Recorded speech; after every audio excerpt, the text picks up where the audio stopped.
Lundi 28 janvier 2019, un plaisir de vous retrouver, mesdames, messieurs. Bonjour, merci de votre fidélité. Les titres de ce journal.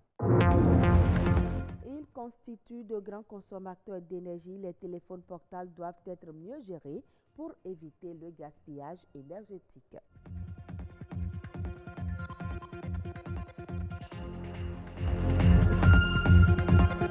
Des feux tricolores Made in Bénin, c'est l'œuvre de la start-up Alivo de jeunes béninois qui se sont mis ensemble pour innover.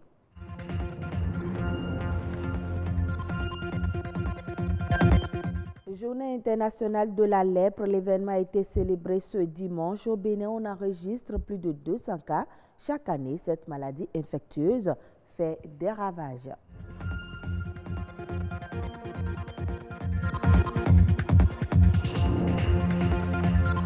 Les téléphones portables constituent de grands consommateurs en énergie électrique. Toutefois, une bonne gestion des téléphones peut éviter non seulement le gaspillage de l'énergie, mais aussi maintenir les batteries en bon état. Beaucoup tentent de donner des astuces pouvant réduire la consommation d'énergie des smartphones. Comment économiser de l'énergie à son téléphone portable et garder sa batterie en bon état? Élément de réponse dans ce reportage de Gloria Oni, Nadej Sani, Mathieu Sokenou et Benol Djogbe. Ces batteries des téléphones smartphones peuvent servir pendant une longue durée, voire plusieurs jours. Mais avant, tout dépend de la façon dont ces objets sont utilisés. Le fond d'écran aussi consomme l'énergie. Vous allez voir beaucoup de personnes qui mettent un fond d'écran animé. Et plus ça s'anime, plus cela consomme de l'énergie. Alors il faut désactiver le fond d'écran et mettre plutôt une image statique. Mais je vous conseillerais aussi de mettre une image statique à fond beaucoup plus noir. Parce que lorsque nous avons l'écran tactile, l'écran en réalité ce sont des pixels, donc de petites LED, de petites ampoules et qui s'allument. Donc, lorsque nous mettons un fond d'écran noir, pour afficher le noir, c'est que toutes les ampoules s'éteignent. Alors, cela économise énormément. Au nombre des utilisateurs, il y a ceux qui sont préoccupés à économiser leur batterie. Oui, il y a d'abord au premier plan les téléchargements. Les téléchargements consomment assez d'énergie.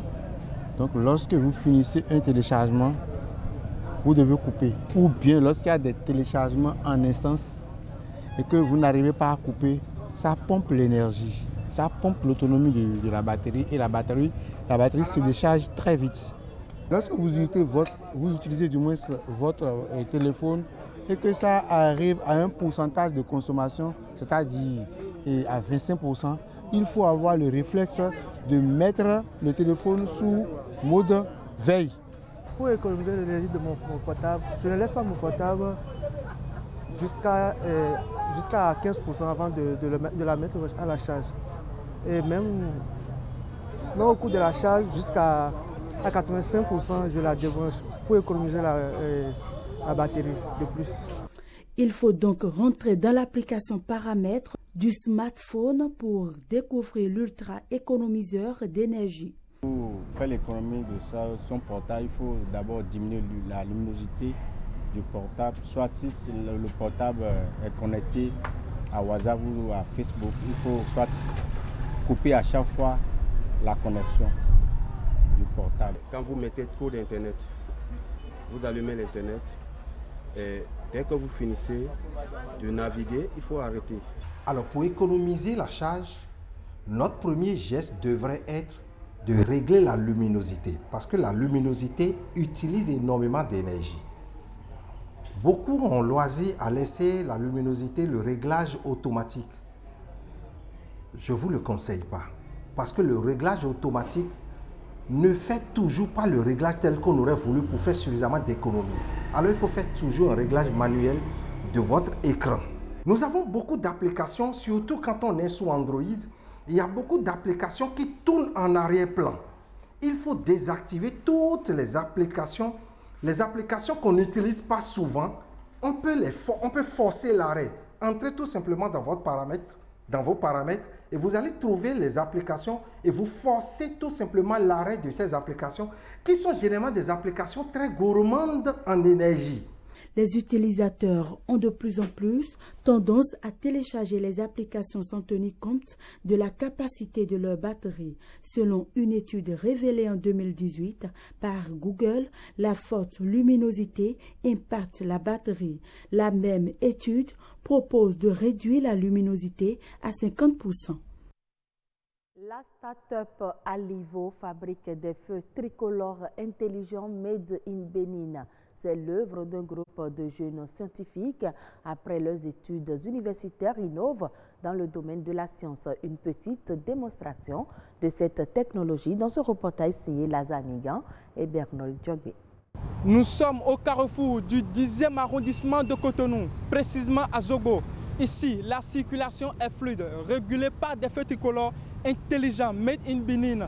Ils sont dotés de caméras et fonctionnent à base de l'énergie solaire. Ils ont su marier l'utile à l'agréable. C'est-à-dire on n'a plus besoin d'utiliser l'énergie électrique, mais directement le solaire qui est beaucoup plus mis en avant à notre époque.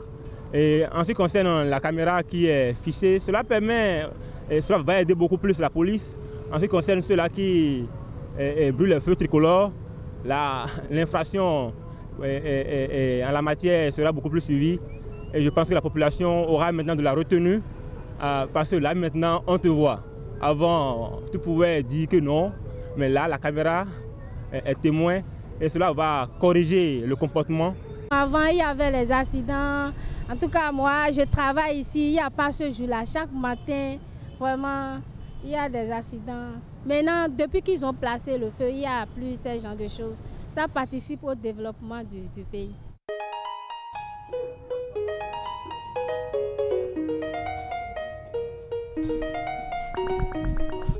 Ils sont sortis des universités du Bénin. Ils sont des jeunes start-upers.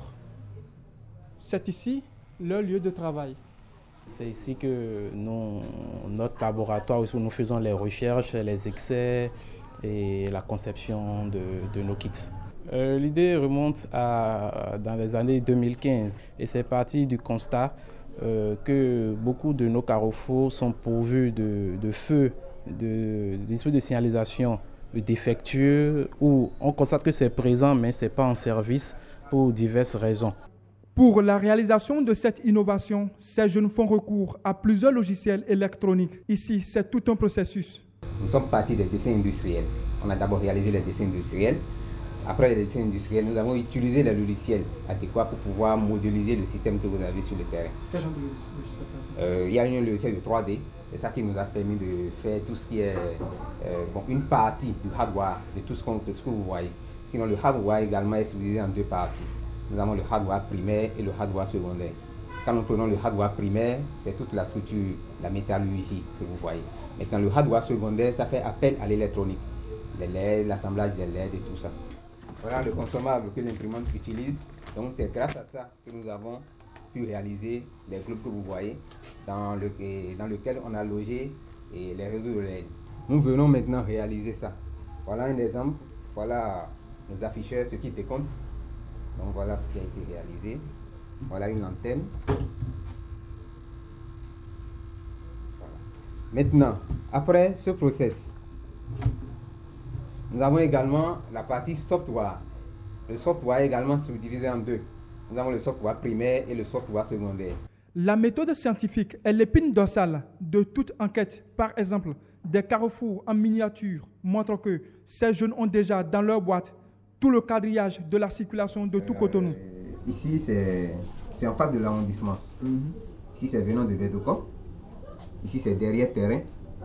Et là, c'est terrain quand vous quittez le goudron. Voilà. Des instruments comme la perceuse, la matrice, pour donner la forme souhaitée aux afficheurs. Le positionner à l'endroit requis, je vais un peu mettre la pression.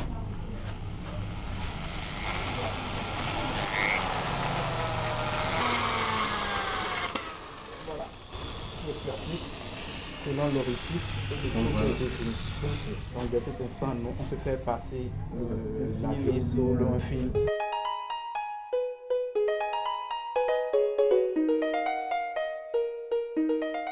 Bientôt, ce site deviendra une unité de production.